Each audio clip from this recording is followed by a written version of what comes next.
Je vous remercie, Madame la Ministre. Monsieur Guillaume Lepers.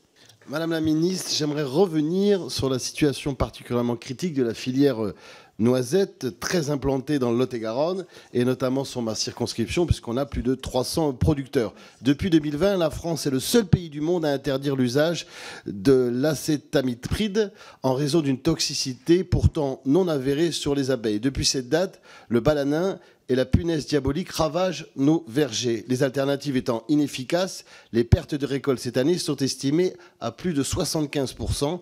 Pour répondre à la demande, la France se retrouve obligée d'importer des noisettes étrangères qui, elles, bénéficient des traitements qui nous sont interdits. On est dans l'absurdité totale. Alors que l'Autorité européenne de sécurité alimentaire a validé le maintien, l'autorisation de l'acétamipride, le 15 mai dernier, pouvez-vous, Madame la Ministre, assurer à la filière l'attribution d'une dérogation d'usage de 120 jours pour le traitement du printemps, comme ça avait été le cas en 2018 et en 2020, dans l'attente d'une évolution législative pérenne? Cela permettrait tout simplement de survivre.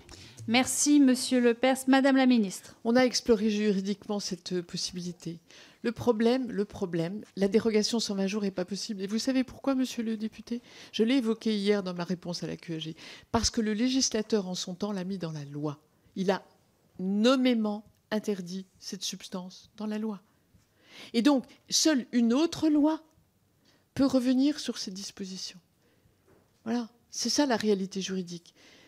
L'analyse juridique qui est conduite par la filière, ils nous l'ont exposée. Ils nous l'ont exposée et on l'a regardée. Je voudrais vous dire que c'est possible, mais ça ne l'est pas. Je vous remercie, Madame la Ministre. Monsieur